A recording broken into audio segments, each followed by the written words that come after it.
Shalom. First and foremost, I want to give all praises, honor, and glory to Yahweh, Bahasham Yahushai, Bahasham, Racha Kodash. Double honors to the elders and the apostles of Great Millstone, and peace and blessings to the elect.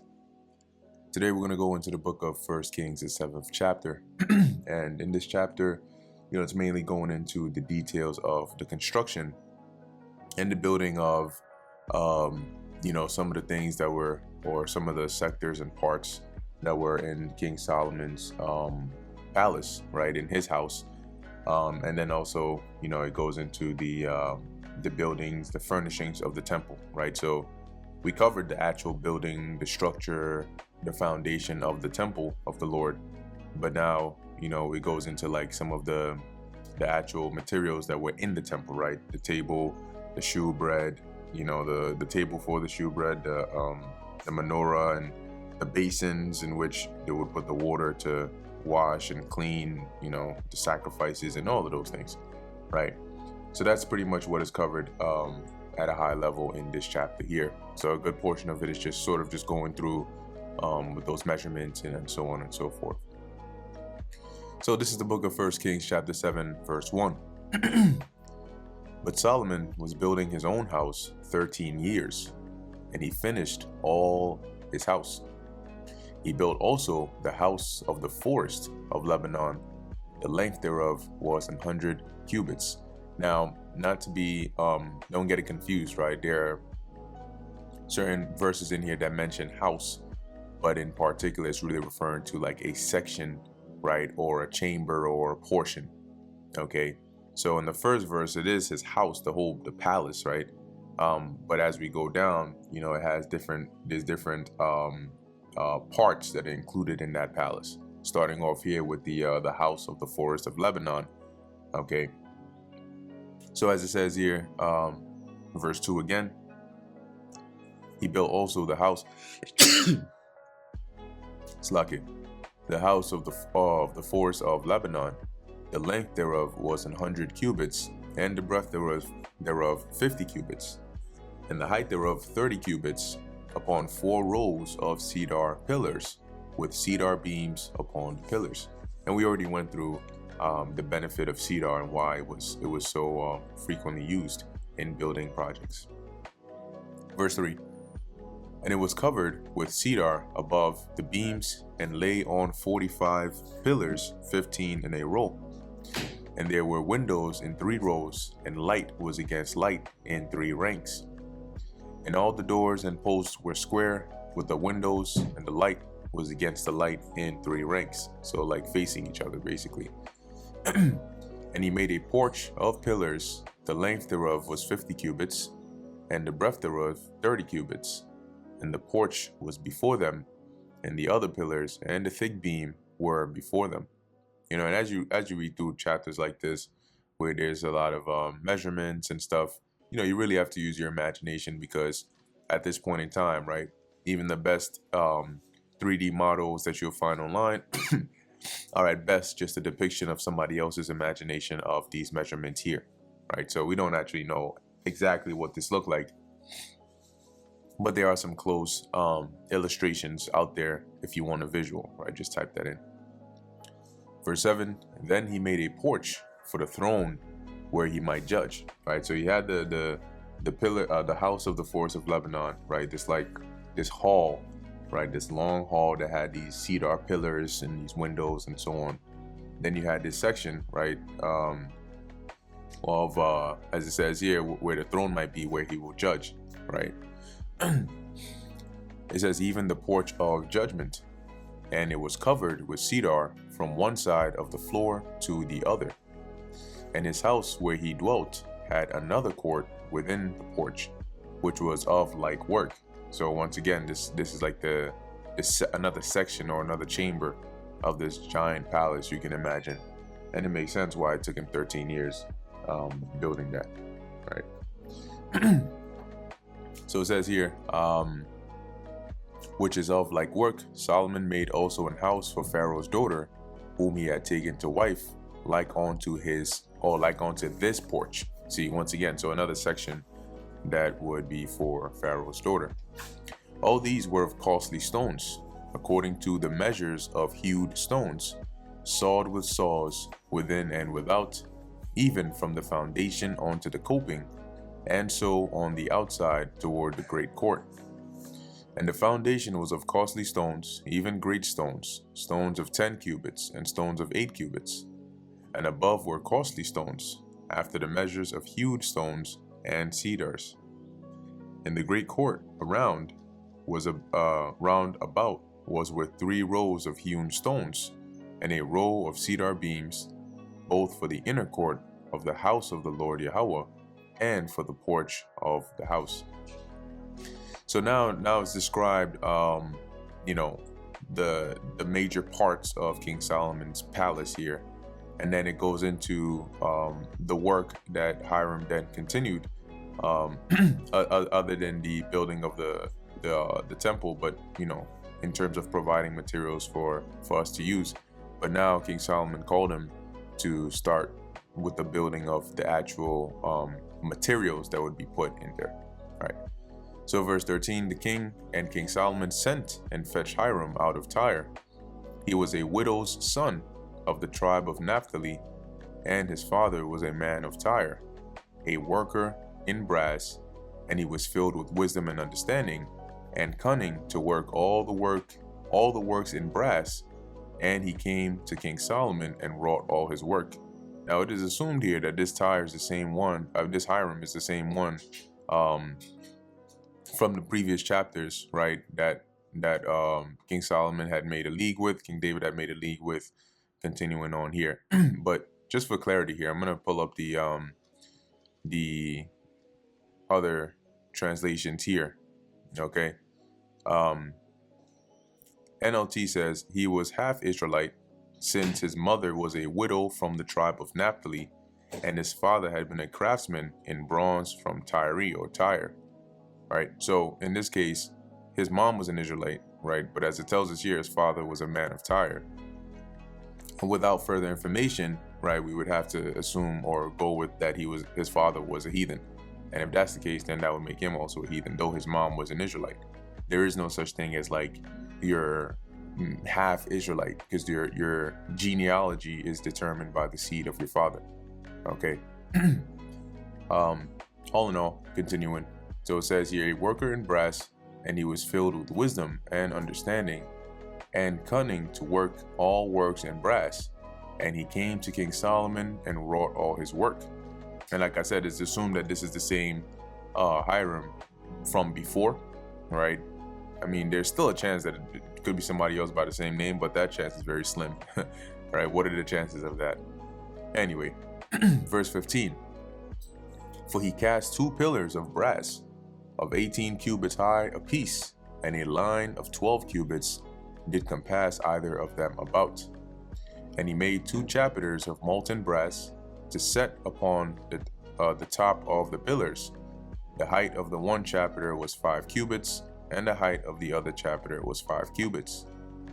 And nets of checker work and wreaths of chain work for the chapiters which were upon the top of the pillars, 7 for one chapiter, and 7 for the other chapiter.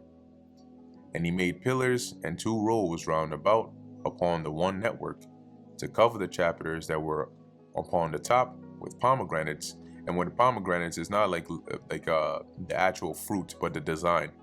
Okay, it wouldn't make sense to use the actual fruit; it would rot and decompose, and that would be unclean. Like it wouldn't be a nice thing, right? So did he for the other chapiter, and the chapiters that were upon the top of the pillars were of lily work in the porch, 4 cubits, right? So that's that design. And the chapiters upon the 2 pillars had pomegranates also above. Once again, not dealing with the literal actual fruit, but more so the design. Okay. And see if I can just take a quick. Okay, we're coming up on that.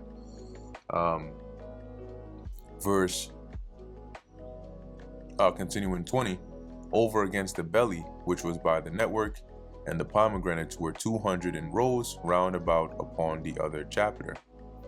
And he set up the pillars in the porch of the temple.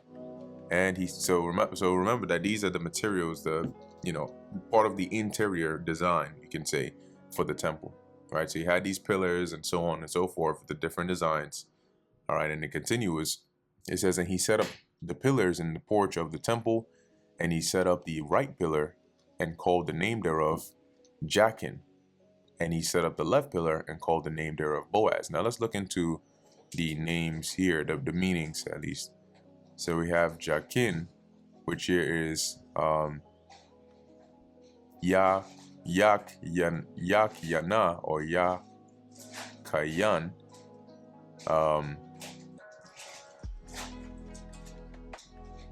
Let's see, either looks like a one right here, Kawan or Kaun, to be established, to be firm, to be fixed. And if we go back here, so it's a different word here, but this is the root word anyway. But it says here he will establish, okay, for the suffix kayan here, but the root word being kawan. If I'm pronouncing that correctly, I believe that is a kawana. So the ya being a he, and then the kawan meaning established or fixed. And then you also have the other one here, which was called Boaz, which is Ba'iz. And we have here fleetness, right? Also the name of an ancestor of David here. Cool. So continuing, you have these two pillars, right? Jachin and Boaz, as they were called. Verse 22, and upon the top of the pillars was lily work, so was the work of the pillars finished. And he made a molten sea. Now when it says the molten sea, it's not talking about like an actual sea, but rather like a basin, like a large basin of water. Okay, let's look up here the basin or laver of water in the temple. Let me see. Let's actually look up King Solomon's temple. And here we go. So this is actually a better picture here. So you can see here, you have these oxen here, and this, I think it's 4 on each side, according to this diagram, which is 12. So you see this giant basin or laver of water here, which is referred to as the sea. So he made a molten sea, 10 cubits from the one brim to the other. It was round all about, so it was circular, and his height was 5 cubits, and a line of 30 cubits did compass it round about. And under the brim of it round about were 3 knops compassing it. Once again, the knops being like a knob-like designs. 10 in a cubit compassing the sea round about, and the knops were cast in 2 rows when it was cast. It stood upon 12 oxen, 3 looking toward the north, and 3 looking toward the west, and 3 looking toward the south, and 3 looking toward the east. All right, so that would make more sense, right? 4 times 3, 12. So this is actually a bit inaccurate. It should have been 3 instead of 4. 3, 3, 3, 3. But you get the point. You get the gist of it. And 3 looking toward the east, and the sea was set above upon them, and all their hinder parts were inward. So their heads were facing outward, their hinder parts, their backside, was more inward. And it was an hand breadth thick, and the brim thereof was wrought like the brim of a cup, with flowers of lilies. It contained 2,000 baths. And those were baths, I think that's a measurement of, I guess, how much this sea, right, this basin, this laver could hold. And he made 10 bases of brass. 4 cubits was the length of one base, and 4 cubits the breadth thereof, and 3 cubits the height of it. And the work of the bases were on this manner. They had borders, and the borders were between the ledges. And on the borders that were between the ledges were lions, oxen, and cherubims. And upon the ledges there was a base above, and beneath the lions and oxen were certain additions made of thin work. And every base had 4 brazen wheels and plates of brass, and the four corners thereof had undersetters. Under the laver were undersetters molten at the side of every addition. And once again, like I said, you could look up, you can see here, this like a image right here. And this would make sense to have these wheels. So you can imagine maybe this is not really mobile because of how heavy it is, but these would be mobile that could be moved around. So it says here, verse 31, and the mouth of it within the chapter and above was a cubit, but the mouth thereof was round after the work of the base, a cubit and a half. And also upon the mouth of it were gravings with their borders, fourscore not round. And under the borders were 4 wheels, and the axle trees of the wheels were joined to the base, and the height of a wheel was a cubit and half a cubit. So there you go with the wheels, right? Verse 33, and the work of the wheels was like a work of a chariot wheel. A chariot here is describing an actual like chariot, like a horse chariot, not like a flying UFO chariot, though some of them do come in circular shapes like that. Their axle trees and their naves and their felloes and their spokes were all molten. And there were 4 undersetters to the 4 corners of one base, and the undersetters were of the very base itself.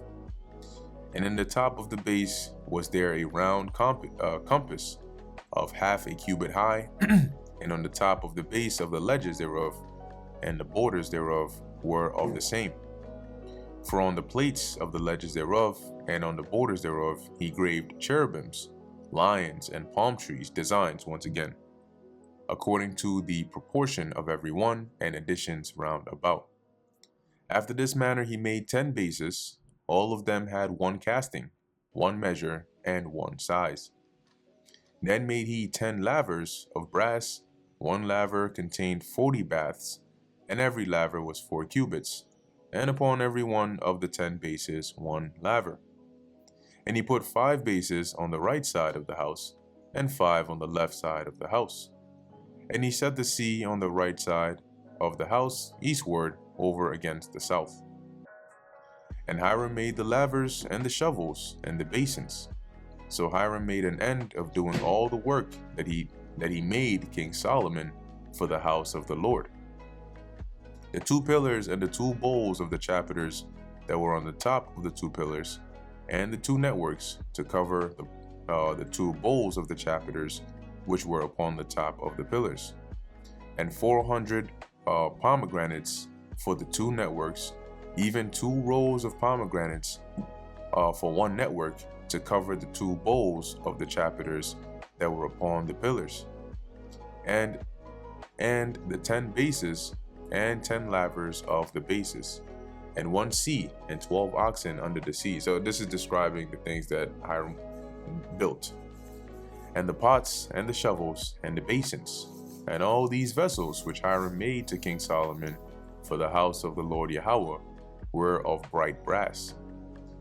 In the plain of Jordan did the king cast them, in the clay ground between Succoth and Zarthon. And Solomon left all the vessels unweighed, because they were exceeding many. So you can imagine there were a lot, so much that he couldn't weigh all of them. So he just didn't weigh it. Neither was the weight of the brass found out. And I'm sure the Lord had that happen deliberately, right? And Solomon made all the vessels that pertain unto the house of the Lord Yahweh, the altar of gold, and the table of gold, whereupon the shewbread was. And the candlesticks of pure gold, 5 on the right side, right? So you had the altar, right, of gold, and this was plated, like after it was built, then it was covered in gold. You had the table of gold, right, where you put the shewbread. This was in the holy place, right? Remember, there were 2 altars, one the altar of sacrifice on the outside, and the altar of incense in the holy place. And you had the candlestick of pure gold, right, the menorah as we call it, on the right side, and 5 on the left before the oracle, with the flowers and the lamps and the tongs of gold, and the oracle being the holy of holies. and the bowls and the snuffers, and the basins and the spoons, and the censers of pure gold, and the hinges of gold, both for the doors of the inner house, the most holy place, and for the doors of the house, to wit, of the temple. So was ended all the work that King Solomon made for the house of the Lord Yahweh. And Solomon brought in the things which David his father had dedicated, even the silver and the gold, and the vessels did he put among the treasures of the house of the Lord Yahweh. And that brings us to the end of the book of 1 Kings, the 7th chapter. As I mentioned, going into more of the description of the building of Solomon's palace, of the materials into the Lord's house, and sort of like that interior design along with the laver, the basins, and so on. So with that, Lord willing, this was edifying to the elect. In closing, I want to give all praises, honor, and glory to Yahweh, Bahasham, Yahushai, Bahasham, Ruach HaKodesh. And until next time, Shalom.